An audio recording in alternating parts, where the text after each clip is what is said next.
guys, welcome back to my channel. So I'm here for my August wrap-up, part 1. We are back to having to split my wrap-ups into at least 2 parts because your girl reads too much. I was convinced that August was my slumpiest month yet, but according to my numbers, I was mistaken. I think I was just slumpy because I had a lot of arcs to get through, and I got through approximately like none of them, but I read other things instead and graphic novels, and it was fine. Like, it was okay. So in the month of August, I read 20 books. 12 of those I'm going to talk about in this video, and 8 of those I'm going to separate and do a romance wrap-up. I also want to say that I'm not separating my romance books out for some derogatory reason. I'm separating them because it's my most read genre at this point, and it's just easier to pull that and leave everything else in this video, so I'm not doing it for the sake of like maybe people don't want to hear about it, because you're gonna hear about it on my channel. I read a lot of romance now, so it was just the easiest genre to pull out and at least try and separate this video somewhat cohesively. So those 8 books will be in part 2 of my wrap-up, and also my favorite book of the month is going to be in that one. So like my top 5-star book is going to be in that video. This video is going to be the everything else section. I've got all genres. I've got graphic novels, I've got fantasy, I've got thrillers, I've got contemporary, I've got like all of the bases covered in this part of the video. So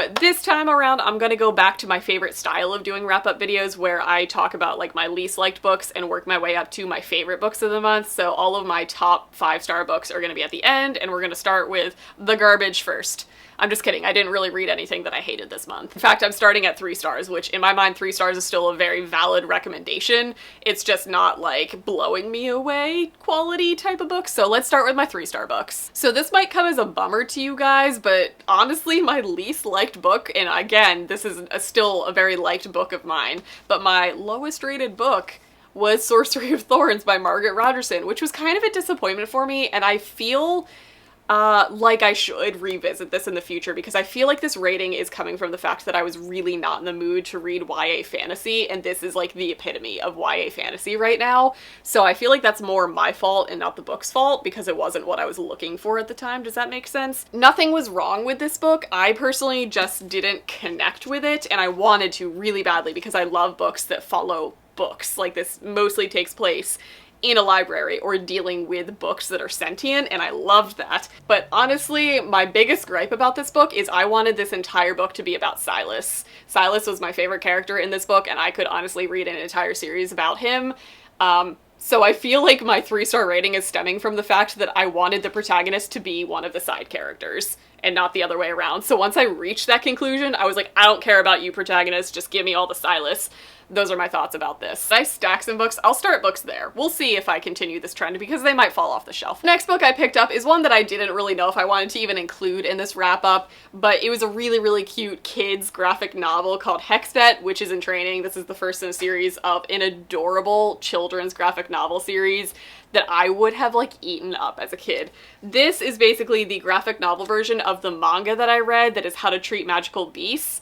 This is like the graphic novel children's version of that manga, if you guys know what I'm talking about. This literally follows 2 witches in training at a vet's clinic that treat magical beasts.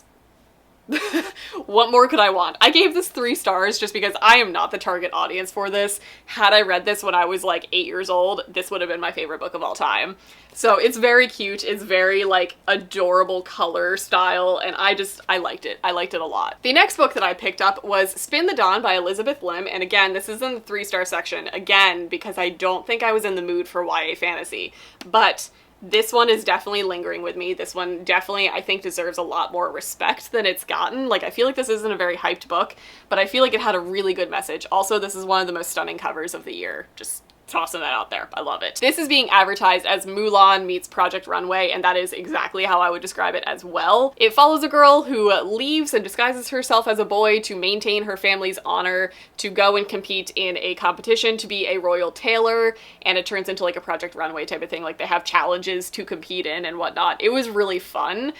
Is it believable? No, I mean, it's fantasy, so why does it need to be believable? But it was like, you kind of have to suspend your belief for some of the parts of the fantasy aspects. Like, why did they need to actually do these competitions to be chosen as the royal tailor? I don't know. That was basically like the first half of the book, and then the second half of the book really got into the mythology behind this book, and I really liked the world building that they did. Like, this book actually did world building like perfectly with the pacing of it. So we started with like the really fun competition and grew from there, but it was paced so well. I just loved it so much. So the lore in this book was amazing, and how it was woven into the sewing of gowns. Did you like that pun? It was perfect. How the symbolism was woven into the story was really well done. I really enjoyed this. I will definitely be picking up the sequel in the future. So I did give this one 3 stars because I feel like it didn't blow me away, but I feel like it has the potential to blow me away in the future of the story. So that's where I'm sitting with this one. We're sitting at 3 stars. All right, the next book I just had to pull off on my fancy rainbow shelf, and that is The Rest of the Story by Sarah Dessen. This was Sarah Dessen's latest release. Sarah Dessen is like the queen of YA contemporary. She's like the OG YA contemporary author, and I feel like she still holds her ground. This one was not my favorite by her, but it still had all of the wholesome contemporary goodness that I look for in a Sarah Dessen book. As in, it's not just YA romance. It's not just like a very sickly sweet romance story. It follows all relationships, and that's how I always pitch Sarah Dessen books.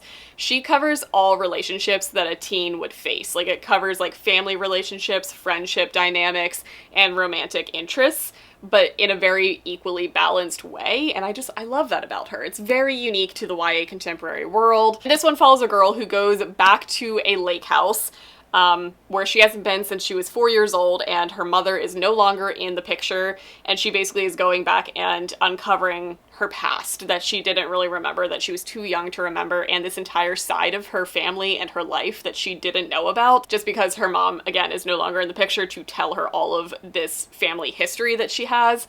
So it covers a whole variety of different issues that you face as a teenager and as you face as a person who is still discovering their identity, but like really discovering it, because she legitimately doesn't know a lot about herself and all these people that she knew as a young child and a baby that were important to her family that she didn't know about. I gave it 3 stars. I do not think it was her best work, but I still think it was worth reading. This is one of her lighter stories. It doesn't tackle as many heavy topics as some of her more recent books have tackled, but I still think it's a solid read, so this one was 3 stars as well. Okay, and the last book that I'm getting to in my 3-star section is The Simplicity of Cider by Amy E. Reichert.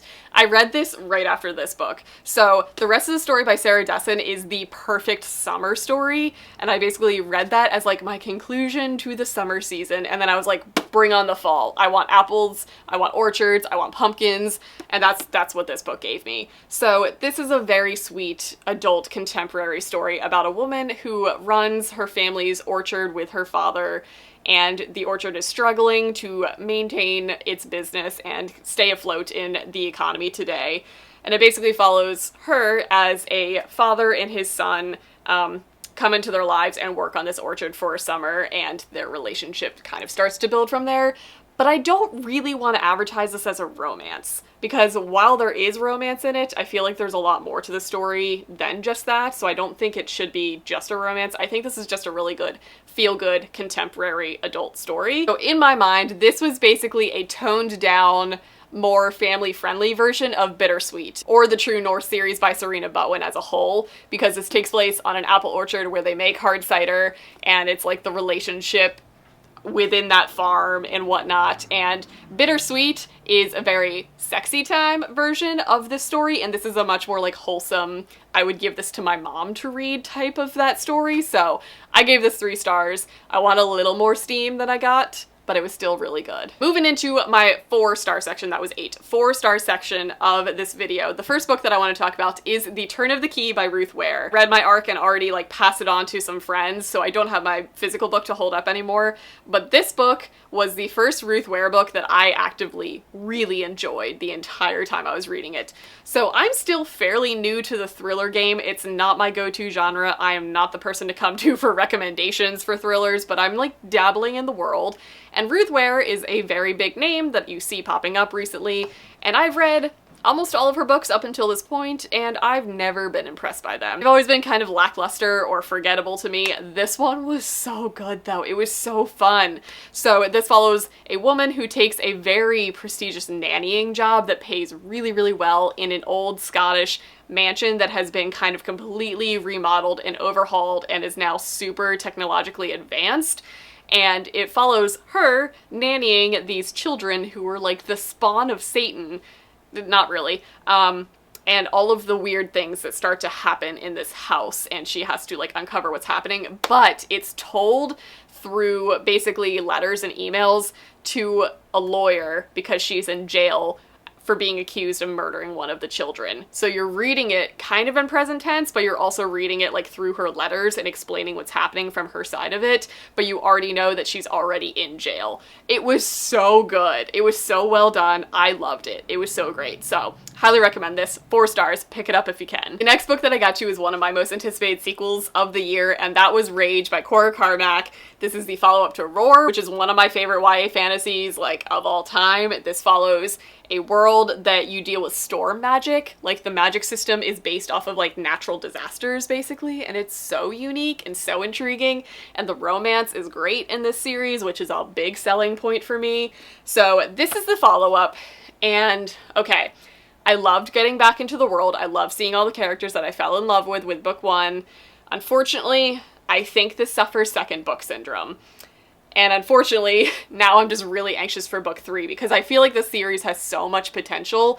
And this book was still very good. I still gave it 4 stars. I still thoroughly enjoyed the entire time I was reading it.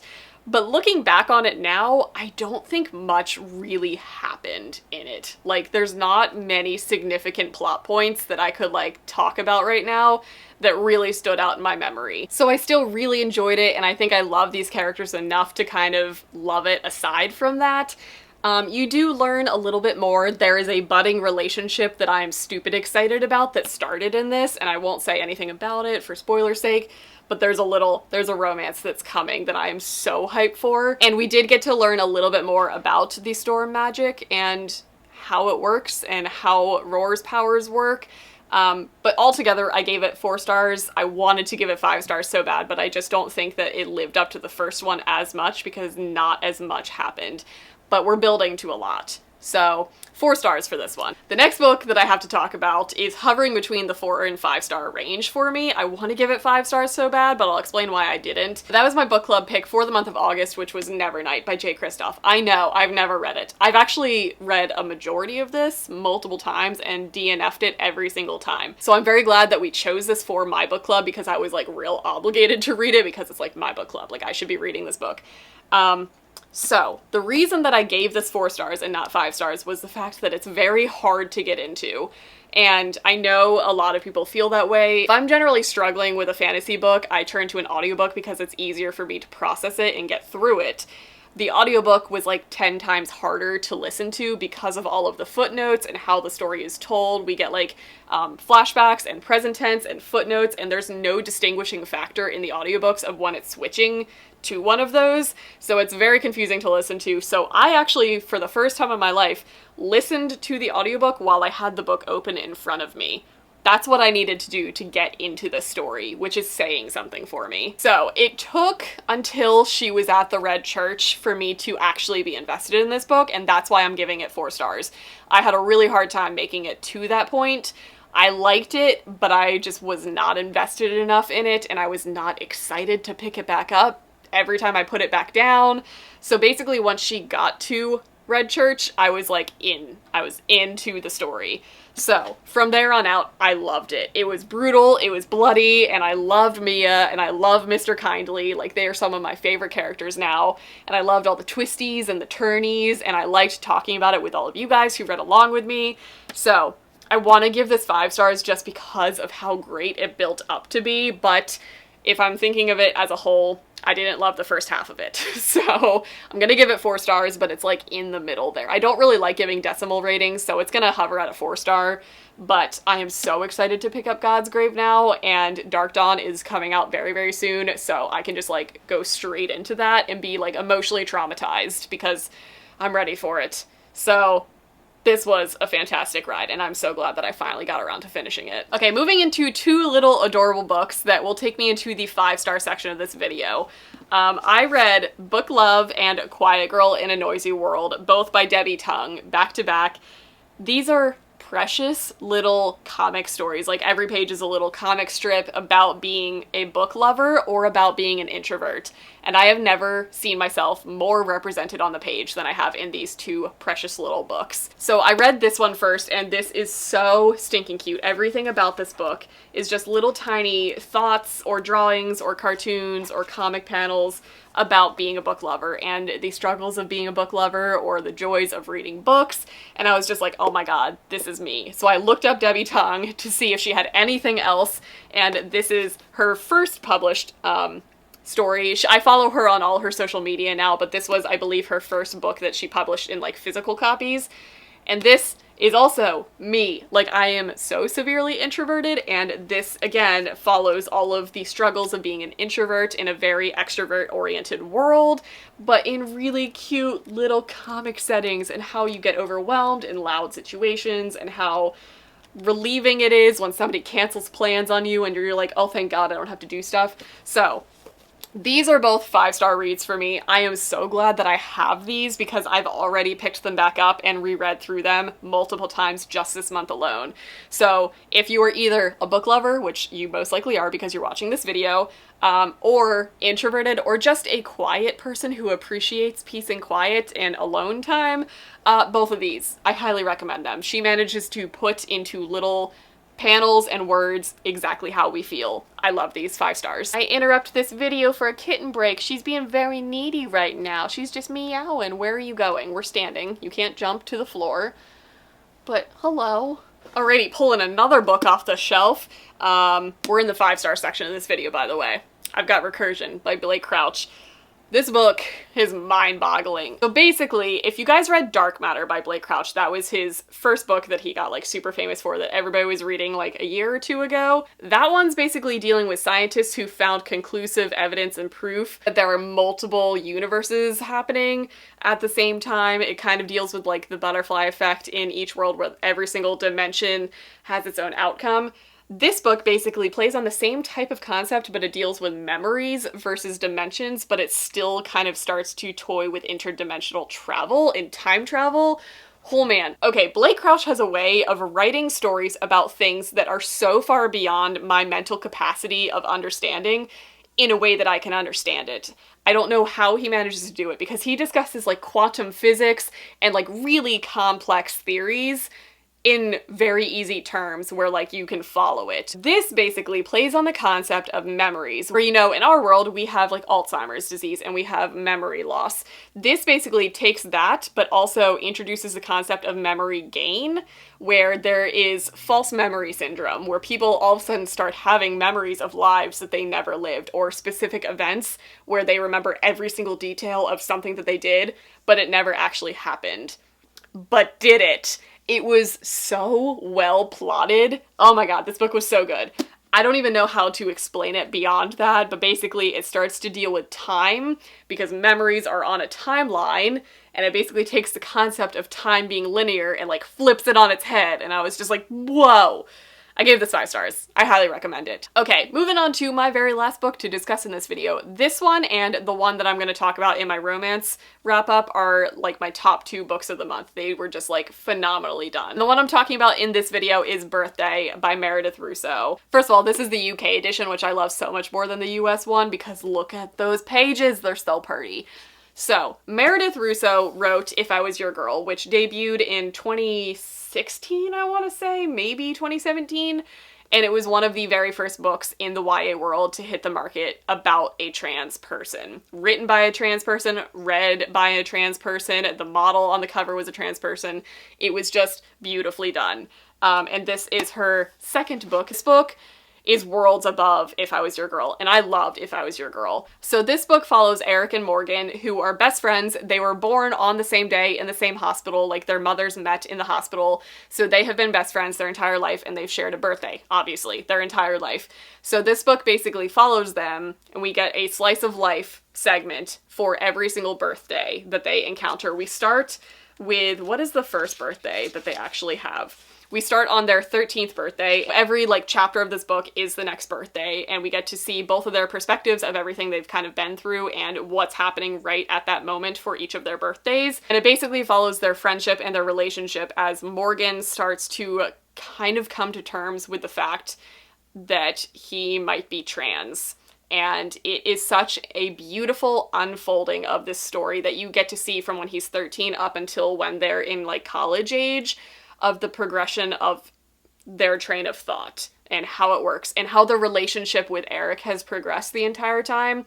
And it was so beautiful because these little slices of their lives were so well written, and the progression of their relationship as friends is so well written that when we hit this one turning point, I just burst into tears. It takes a lot for me to like openly cry at books. Like I'll tear up, I'll get really sad and emotional, but like I was openly bawling at this one scene in this book, and I highly recommend it. It gives a really, really good perspective of what it's like growing up trans and having the realization start to finally occur to you that you might be in the wrong body and all of the body dysmorphia that you might have. I highly recommend this book. I 5-starred this. I will probably be rereading this for years to come. It's phenomenally done. Meredith Russo is one of those authors that I think I'm gonna always read from because they just write amazing books. So this one is topping the list for the month of August. These are the 12 books that I wanted to talk about in this video. If you guys want to stay tuned for the other 8 books that I read that are more in the romance genre and my favorite book of the month, that will be in part 2, which I'm going to literally film right now. So I will see you guys in that video. I hope you guys enjoyed. See you then.